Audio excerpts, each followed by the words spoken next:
Welcome back to Movies TV Mad and Sunday's edition of the DCU Daily. James Gunn's Superman is beginning to feel less and less like James Gunn's Superman and more like Justice League. You are hearing a lot of panic from WB, and Access Media is obeying their overlords and spinning the narrative. There's no extensive reshoots, it's just pickups. Maybe true, probably true. But what's true is every leak that we've heard thus far about these test screenings has been proven on the teaser trailer and the official trailer. So everything we're hearing from the test screenings is absolutely true. They have changed this movie. They have reduced 20 minutes of gags. They have shaved off 20 minutes of gags. This is no longer James Gunn's film. It's HBO's film. It's David Zaslav's film. They've changed it beyond recognition.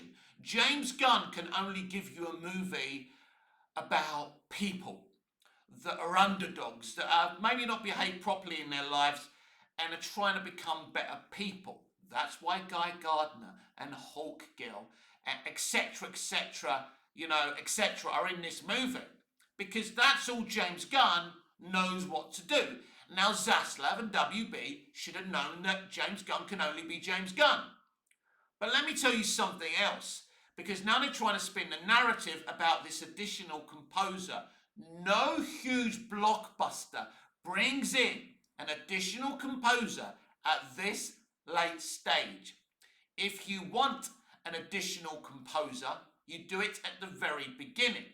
For example, Batman Begins had an additional composer. It had two composers, Hans Zimmer and I think it was James Newton Howard. They both did the score of that movie, and that's fine. But this movie, Superman, brought in an additional composer at the 11th hour. That wasn't the plan. James Gunn didn't bring in his friend and someone he's used before, John Murphy, to do the score, so he could then bring in an additional composer. Help me out, Gov, I'm useless, I can't do all this. Of course not. This is John Murphy. He's a really good composer. He may not be the right person, and I think a lot of us saw the red flags of John Murphy composing this movie. It's not really his safe space. This is not normally the kind of film you would expect John Murphy to score. And clearly, WB did not like the score that he delivered, and that's why they brought in this additional HBO stalwart.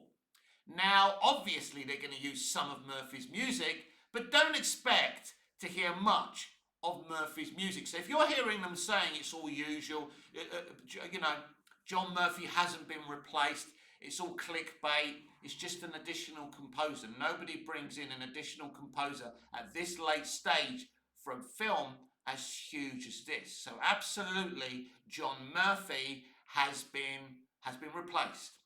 And of course, James Gunn hasn't lied about that very fact yet. But he may lie about it if he's pressed by the right people over on Fred. So he's always responding on Fred. So it'll be interesting if he responds about the composer situation. My suspicion is that he won't. So this film is getting away from James Gunn.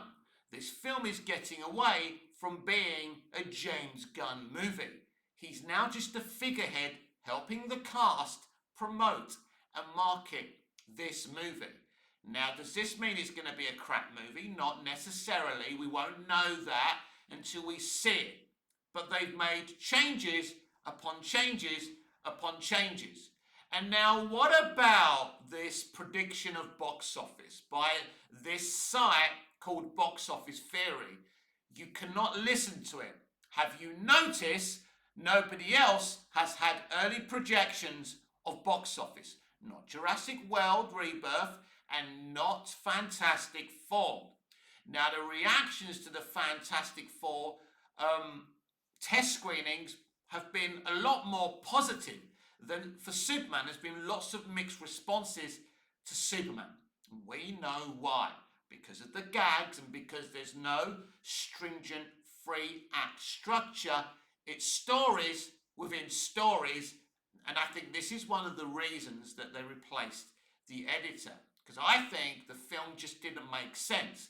So have they replaced that element of stories within stories?